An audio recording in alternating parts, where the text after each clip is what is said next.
sky over Guadalajara was painted with golden light, a deceptive peace settling over the land. Far away in Washington, D.C., a bullet pierced the calm of Kennedy Street. In Arizona, sterile labs hummed quietly while meth crystals formed under the hum of fluorescent lights. Across the globe, red carpets rolled out, and champagne glasses clinked for the success of a man named Ferguson. They were worlds apart, but their fates would one day collide in a common darkness. This is not the story of one criminal empire. It's the unraveling of five men, five faces, five shadows cast over America's war on drugs. From the jungles of Sinaloa to the polished towers of Atlanta, from blood-soaked street corners to international shipping lanes, they built their kingdoms in silence, deception, and death. And today, we shine the light. Welcome to Shadow of Crime Chronicles. I'm your host. If you're new here, subscribe and turn on notifications.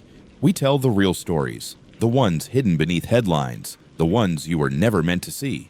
Today, we pull back the curtain on 5 architects of chaos: Rafael Caro Quintero, the ghost of Guadalajara; Luis Alfredo Jacobo, the meth architect; Clinton James Ward, the cartel connector; Marcus Tone Hardwick, the silent ruler of D.C.'s Kennedy Street; Ricardo Ferguson, the facade of Atlanta's real estate elite. Each had their empire. Each will fall. Case 1. Rafael Caro Quintero, the ghost of Guadalajara. Rafael Caro Quintero, a drug lord whose actions ignited an international firestorm, left DEA agents dead, and redefined how America and Mexico fight the war on drugs. The scent of agave wafted through the warm Mexican air as dusk blanketed the fields outside Guadalajara.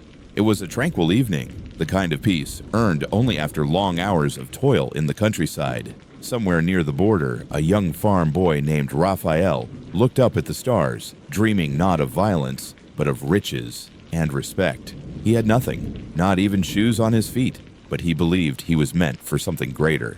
That boy would soon become one of the most feared men in the Americas, and his pursuit of greatness would come at a cost soaked in blood, betrayal, and the collapse of entire governments.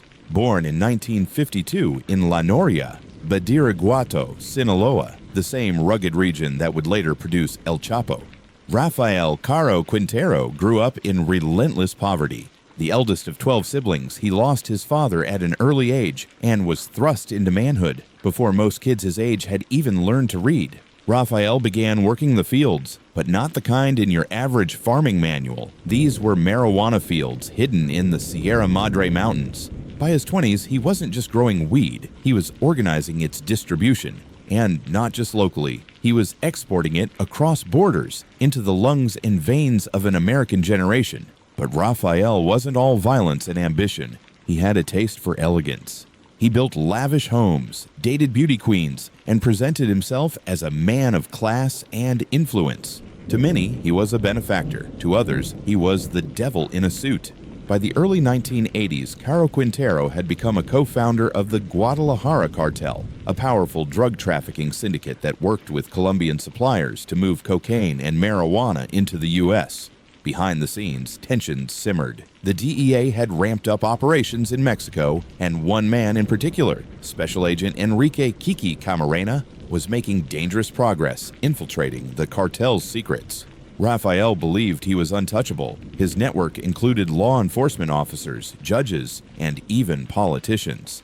But Kiki Camarena's surveillance threatened to unravel everything.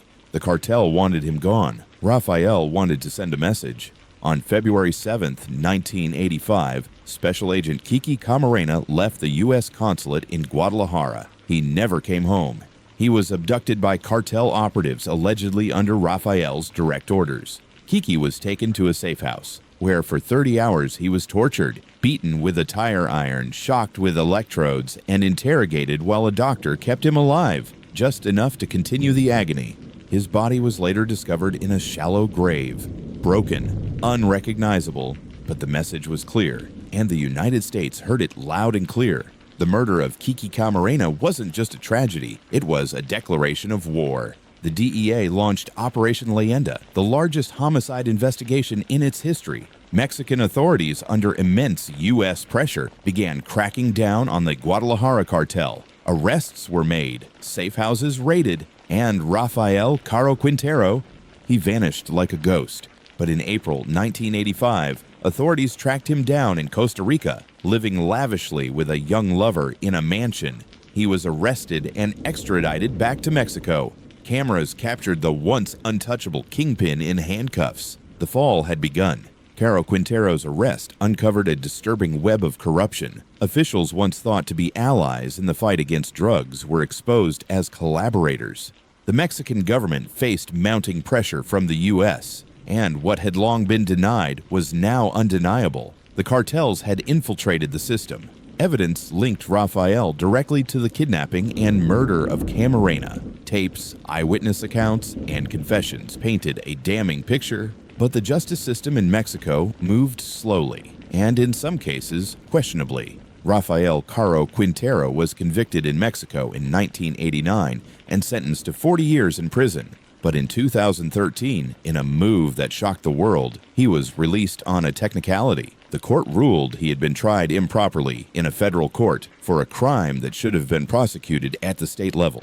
The DEA erupted. The U.S. government labeled him a fugitive. A $20 million bounty was placed on his head, one of the largest in history.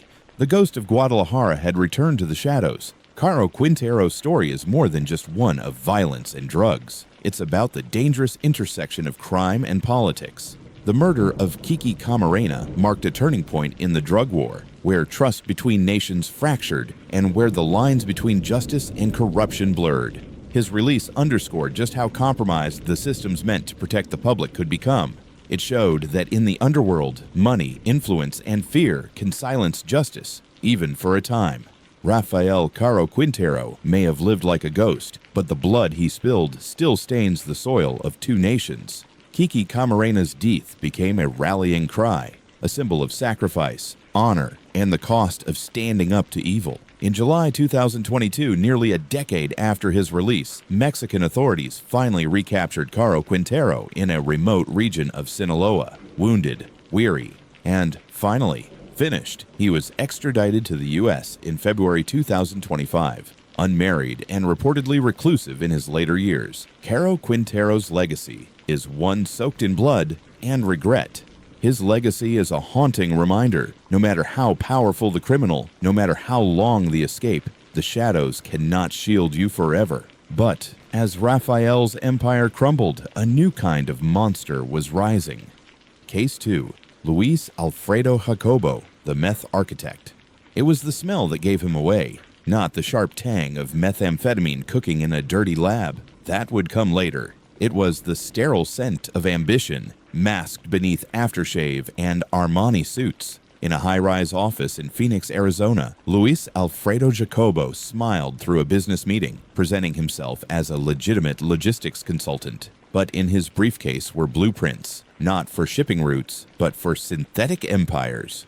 To the world, he was a quiet genius of supply chains. But behind closed doors, he was engineering something far more sinister, a chemical pipeline that would poison thousands, maybe millions, and no one saw it coming. Luis Alfredo Jacobo was born in 1978 in El Paso, Texas, the only child of a devout Mexican-American family. He was bookish, quiet, and academically gifted. His parents hoped he'd become a chemist or engineer, and in a cruel twist, that's exactly what he became. Just not in the way they imagined. Luis excelled in chemical engineering at a top university in Arizona, but he struggled socially and financially. After graduation, he bounced between consulting jobs and freelance chemical analysis gigs. One night at a party, a former classmate, now a cartel chemist, made him an offer: help build cleaner, stronger meth labs, and never worry about money again.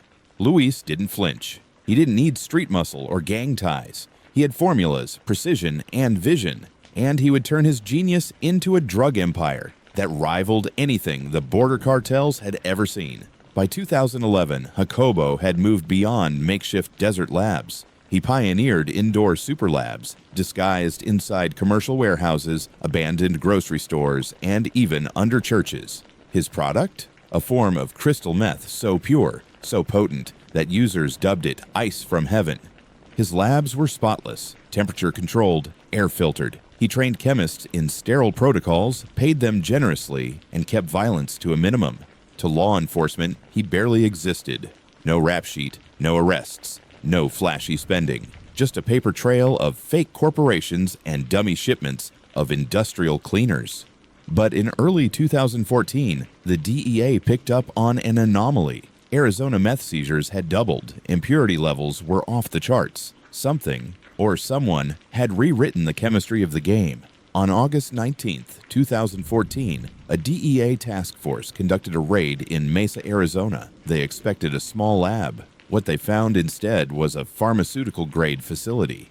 Sterile suits, automated pill presses, floor-to-ceiling reagent tanks, dozens of computers running custom software for chemical tracking. It wasn't a meth lab, it was a meth factory. Among the data seized was a blueprint, a digital file with step-by-step designs for over a dozen hidden labs across the Southwest, all connected, all synced, all controlled by one man, Luis Alfredo Jacobo. Later that night, agents tracked Jacobo to a condo in Scottsdale. He didn't resist. He was drinking green tea and reading Scientific American.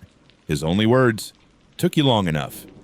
The bust made national news. Over $80 million in product was seized. 5 labs were shut down within a week. Authorities dubbed it Operation Crystal Web. The drug trade, however, reeled. Rival groups scrambled to reclaim territory. A wave of turf violence erupted as Jacobo's meth pipeline collapsed. But what shocked law enforcement most wasn't just the scale, it was the discipline. There were no dirty needles, no haphazard mixing stations. This was science turned to evil, pure chemistry used as a weapon. Jacobo had recruited doctoral students, lab techs, and biochemists, many unaware of the true purpose of their research. The DEA combed through Jacobo's encrypted files for months. Each lab was logged with GPS, reagent quantities, waste disposal protocols, and even safety inspections. He wasn't just making drugs, he was building a scalable empire. Investigators found evidence of connections to cartels in Sonora and Baja California, but Jacobo never worked for them. He sold to them, supplied them, trained them. He was a contractor in a world of criminals, always one step removed. Interviews with lab workers revealed strict rules. No street dealing, no violence, no personal use. Violate the rules, you were cut off, not killed. Jacobo's empire wasn't built on fear, it was built on control. In 2016, Luis Alfredo Jacobo stood trial in federal court. The prosecution called it the most sophisticated meth operation ever uncovered in the U.S. The defense painted him as a misguided academic, someone who fell into the wrong crowd. But the evidence was overwhelming. Blueprints, coded messages, wire transfers, and witness testimonies from former lab workers. He showed little emotion throughout the trial. At sentencing, the judge called him the Steve Jobs of synthetic narcotics. Jacobo was sentenced to life in federal prison without the possibility of parole. Jacobo's story marked a shift in the narrative of drug crime. This wasn't a thug with a gun, it was a scientist with a keyboard, a methodical mind who weaponized intelligence. His case forced agencies to rethink how they track criminal empires, not just through guns and cash, but through code, chemicals, and quiet intellectuals hiding behind spreadsheets. As drug wars evolve, so too do their architects. And Jacobo was among the first of a new breed. Luis Alfredo Jacobo never fired a shot. He never stabbed a rival, but his brilliance destroyed more lives than many cartel hitmen ever could. He turned his education into devastation, his talent into terror. And in doing so, he proved something chilling. Sometimes the most dangerous criminals don't yell. They whisper, they calculate, and they walk among us, dressed in suits, sipping tea, building empires of destruction. If this story shook you, consider sharing it. Leave a comment with your thoughts. And subscribe for more true crime stories that reveal the unexpected faces behind America's darkest truths. Jacobo showed the future, narcos in lab coats, scientists of destruction. But as science turned deadly, business turned darker in another part of the country. Case 3. Clinton James Ward, the cartel connector. The terminal buzzed with the sound of delayed flights and overhead announcements. In the crowd at Miami International Airport, Clinton James Ward looked like any other businessman. Pressed suit, sleek luggage, Bluetooth earpiece. No one gave him a second glance. Why would they? But beneath that polished exterior, Clinton wasn't heading to a boardroom. He was connecting dots between continents, not for commerce, but for cocaine. As others flew for vacation or deals, Ward flew for distribution, a walking bridge between American gangs and South American cartels. Clinton James Ward was born in 1971 in Queens, New York. Raised in a modest neighborhood surrounded by working-class families, Clinton was smart, slick, and knew how to read people. By the time he was in high school, he wasn't just selling weed, he was organizing crews. But Clinton wasn't content being a street hustler. He studied finance at a city college, learning the language of money laundering, offshore accounts, and shell corporations. He didn't wear gang colors. He wore tailored suits and carried a briefcase. And he understood early on the real power in the drug game wasn't in the product, it was in the logistics. By his late 20s, Clinton had made himself indispensable. A broker, a middleman, a fixer. His specialty? Making impossible connections between American demand and Latin American supply. Quietly, efficiently, profitably. Between 2002 and 2013, Clinton operated without leaving fingerprints. He arranged logistics contracts in shipping ports across Florida, Texas, and California. He owned no drugs, held no weapons. Instead, he moved containers and packages that would eventually make their way from Colombian jungles to suburban U.S. homes. Ward worked with multiple cartels, the Medellin remnants, the Sinaloa expansionists, even freelance Dominican crews. He was fluent in Spanish, spoke with politicians and gang leaders alike, and always stayed one step removed from the product itself. But in 2014, a wiretap in Atlanta picked up an unusual voice, clean, articulate, instructing a known distributor to sanitize the transfer paperwork. That voice was traced to a burner phone linked to Clinton. The DEA had their first real clue. The man, with no known ties to any cartel, finally left a trace. In early 2016, Clinton flew to Panama City under the alias Michael Gray. His objective: negotiate a logistics corridor through a shell company that would allow drug-filled shipping containers to pass unchecked through Gulf Coast customs. But something went wrong. An informant within the Dominican network had already flipped, and Clinton's upcoming meeting was flagged. A joint task force from the DEA and Panamanian police tailed his car from the airport to a luxury hotel. Inside the suite, they found encrypted laptops, hard drives, $80,000 in cash, and a satellite phone still warm from use. Clinton didn't resist arrest. He simply asked for his lawyer and a fresh suit. The so-called cartel connector had finally been unplugged. Ward's arrest sent shockwaves across 3 countries. Over the next 4 months, coordinated raids in Miami, Atlanta, and Cartagena uncovered a transnational smuggling ring, with Ward at the center. He had been orchestrating the movement of over 4.6 tons of cocaine annually, but had never touched a gram. He wrote contracts, filed fake shipping documents, and trained middlemen to act as buyers and sellers in front of authorities. What set him apart? The scale. Clinton was facilitating deals worth $500 million yearly. And yet, he remained a ghost. No violent record, no flashy lifestyle, no arrests until Panama. The DEA spent 2 years piecing together Clinton's digital trail. His laptops revealed offshore companies based in Belize, Panama, and the British Virgin Islands, all legal on paper, but all conduits for narco cash. He used encrypted chat apps, voice masking software, and a series of dead-drop servers located in Switzerland. What made it worse? He had connections within customs agencies. One Miami port official admitted to clearing dozens of containers flagged by sniffing dogs, all under Clinton's payroll. He wasn't just a trafficker, he was a system engineer, customizing every element of the operation from shipment to stash house. In 2019, Clinton James Ward was extradited to the United States. The courtroom was packed. Prosecutors called him the Invisible Kingpin. He faced 23 federal charges, including conspiracy to traffic narcotics, international money laundering, and corruption of federal officers. Clinton's defense argued he was merely a consultant, never caught with drugs or weapons. But the mountain of digital evidence, emails, contracts, voice recordings, bank statements, painted a chilling portrait. Ward remained stoic throughout the trial. His only statement was, "I gave the system what it needed. It gave me the same." He was sentenced to 3 consecutive life terms without parole. Clinton Ward's story forces a reconsideration of who we think drug lords are. They're not always tattooed men with gold chains and AK-47s. Sometimes they wear Rolexes, carry MacBooks, and sit on panels at trade conferences. Ward's rise revealed the soft underbelly of global commerce, how supply chains, finance, and politics can be twisted to serve criminal empires. It showed how corruption isn't always bloody. Sometimes it's contractual, quiet, and utterly devastating. Clinton James Ward connected more than just cartels. He connected the dots between greed, opportunity, and consequence. He proved that the most dangerous criminals may not break the system. They may understand it too well, and they use that understanding to bend it until it breaks others.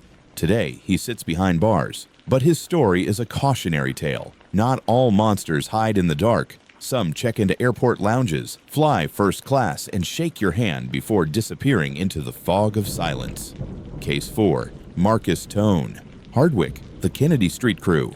The wind was cold that night in Washington, D.C., as streetlights flickered down Kennedy Street Northwest. Families locked their doors. Shopkeepers pulled down iron gates. But in one corner house with boarded windows, Marcus Tone Hardwick was holding court, not in a courtroom, but in a living room, thick with cigarette smoke and ambition. A young runner, barely 17, handed over a wad of cash. Tone barely looked up from his phone. The kid had no idea he wasn't just part of a crew. He was part of a machine, one fueled by heroin, fear, and silence. And at the center of it all stood Tone, not just a dealer, but a king in the shadows of the nation's capital, the mastermind behind the Kennedy Street Crew, a gang that ruled with strategy, brutality, and military-level coordination. Marcus Hardwick was born in 1984, raised on the very blocks he would one day control. Kennedy Street Northwest was his world, a strip of hope and hopelessness, lined with liquor stores, carryouts, and corner hustlers. His mother worked 2 jobs. His father was gone. Marcus was smart, too smart, and by 14, he was running errands for older dealers. But it wasn't just the money that drew him in. It was the power.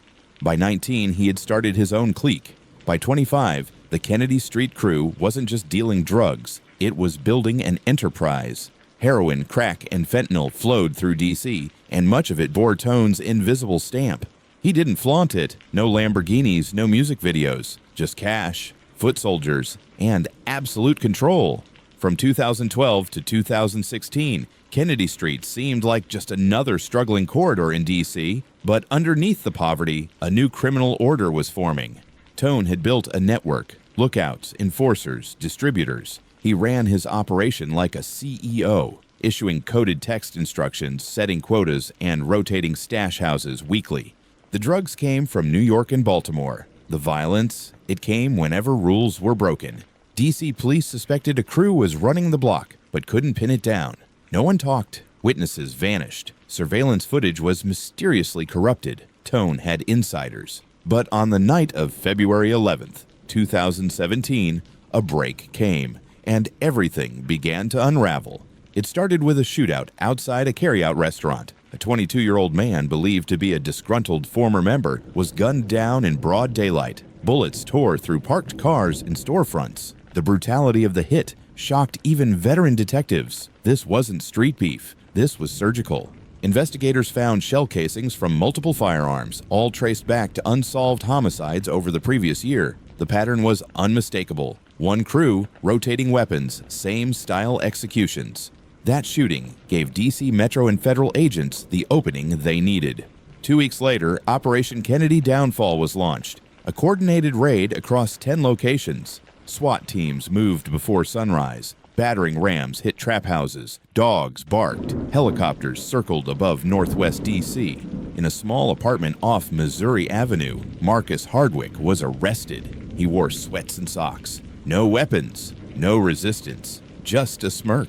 Authorities recovered over 2 kilograms of heroin laced with fentanyl, $380,000 in cash, 7 firearms, burner phones, a notebook coded with dealer names, ranks, and shifts. The community, long paralyzed by fear, breathed a momentary sigh of relief, but for many the scars ran deep. Agents sifted through Tone's communications, burner texts, social media DMs, even video game chat logs. He'd built a decentralized structure where no one member knew the full picture. Informants described Tone as quiet, calculated, ruthless. He didn't fight with fists. He fought with strategy. One ex-runner testified, Tone didn't yell. If you got summoned, it was already too late. Over 18 members of the Kennedy Street crew were indicted. Most flipped, but not Tone. He stayed silent. Federal agents discovered encrypted messages sent via modified PlayStation consoles. The drugs, hidden in drywall shipments, HVAC units, and even frozen meat containers. Tone had built a crew that ran like a cartel, and it had taken years to finally break it. In 2019, Marcus Tone Hardwick stood trial in federal court. He faced multiple counts: conspiracy to distribute narcotics, racketeering, witness intimidation, and several murder charges tied to gang-related hits. The courtroom was tense. Witnesses were placed under protection. Some testified behind partitions. Tone showed no emotion, not even when a mother described how her son's overdose from fentanyl-laced heroin destroyed her family. Prosecutors described him as the quiet general, a man who turned a struggling neighborhood into a war zone of addiction and fear. In the end, the jury returned a unanimous verdict, guilty on all counts. He was sentenced to life in federal prison without parole.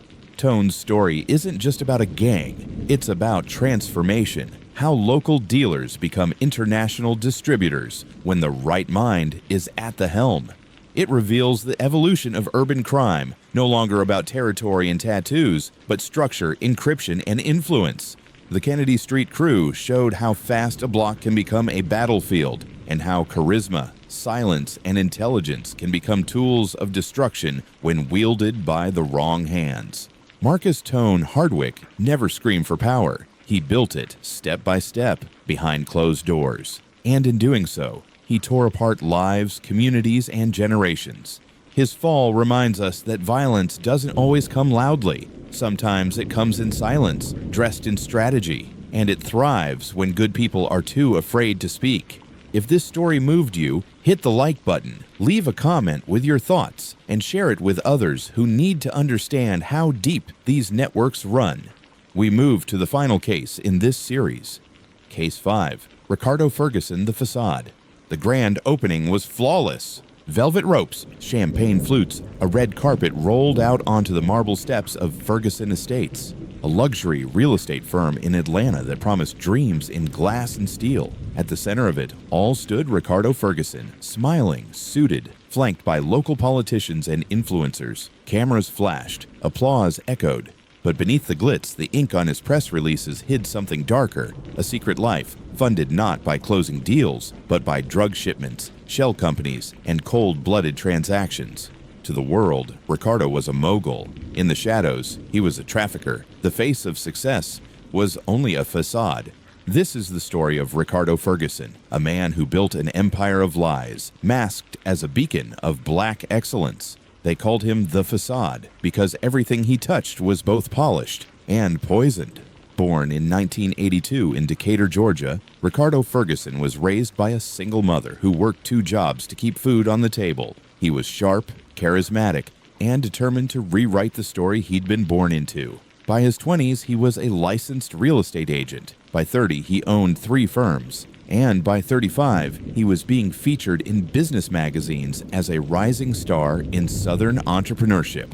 He dressed impeccably, spoke with elegance, rubbed shoulders with city council members, church leaders, and athletes. He spoke of giving back to the community, launching mentorship programs, youth scholarships, and local housing initiatives. But there was one thing Ricardo never talked about: how his first properties were bought in cash, lots of it, and how that cash had traveled thousands of miles in unmarked crates. Between 2015 and 2020, Ferguson's firm Ferguson Estates exploded in success. Lavish homes flipped in weeks. High-end condos sold before they hit the market. Behind the scenes, Ricardo was laundering drug profits through inflated property values and fake renovations. The drugs, cocaine, heroin, and fentanyl, came from a syndicate tied to Jamaica and the Dominican Republic. Ferguson didn't deal himself. He didn't run the streets. He ran the money.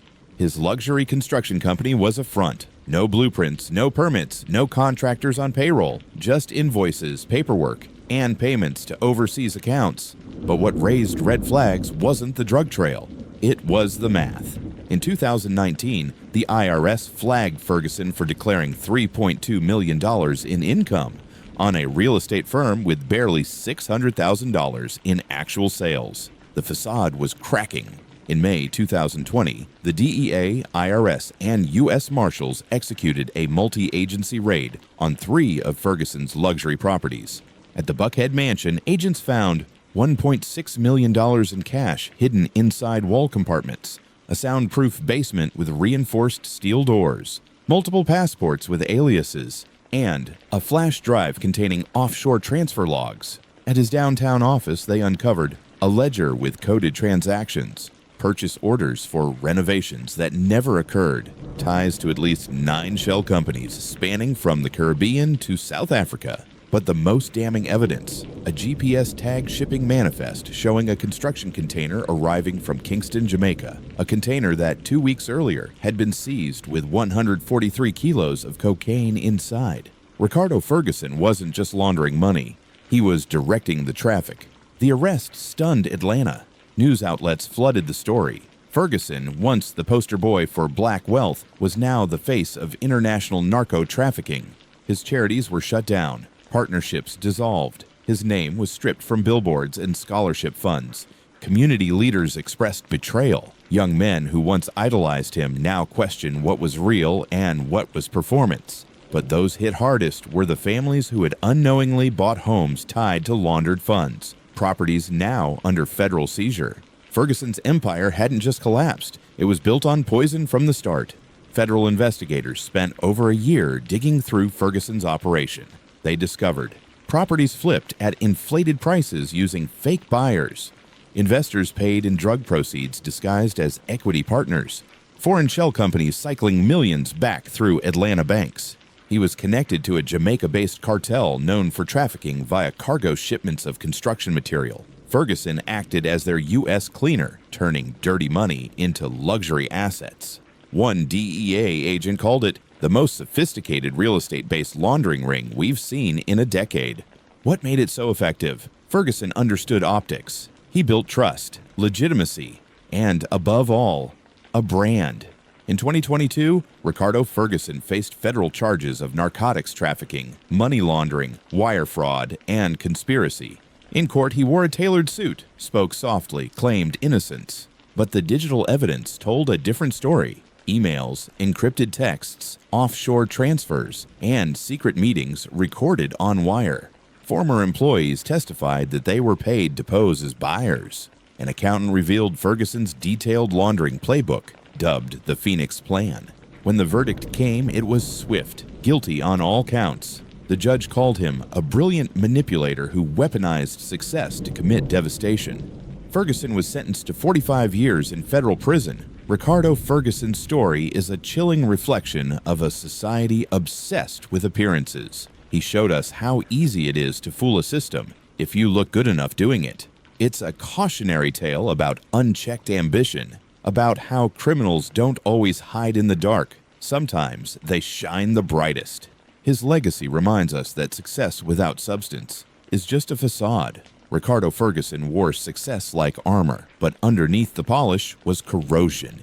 He deceived a city, corrupted dreams, and turned ambition into a weapon of exploitation. His fall isn't just about crime, it's about illusion and what happens when we fall in love with a lie.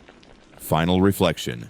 5 men, 5 empires, all built from darkness. They wore different faces, kingpin, businessman, soldier, street hustler, but their hands touched the same poison. Their actions caused the same pain. They were not kings. They were not leaders. They were destroyers. And now, stripped of power, their names remain etched in court records and broken homes. In the beginning, it always looks the same. Fast money, fast cars, respect on the streets, but behind the flash and illusion lies a truth as old as time. Illegal wealth is a ticking clock. These 5 men, in their own ways, believed they had cracked the code, that they could outrun justice, that power could protect them. They built empires from poison and lies. And in the end, every single one of them fell. Not because they weren't smart, not because they didn't plan, but because the hunger for more always ends in ruin, prisons, exile, isolation, death. That's the price of building a kingdom on the backs of broken lives. And if this story proves anything, it's this. The long arm of the law never stops reaching. It may take months, years, even decades, but justice never sleeps. So if you're listening and tempted to follow that same path, remember these names, remember these downfalls, and remember, when the lights go out and the cell door closes, all the money in the world means nothing. This has been Shadow of Crime Chronicles. If this story struck you, share it. Let it be a warning, because some legacies are better buried, and some choices can never be undone. And don't forget, truth has a voice, and here we make it heard. If this story opened your eyes, like and comment your thoughts. Share it with someone who still thinks crime always wears a hoodie. And subscribe to Shadows of Crime, where we tear down the facade, one story at a time.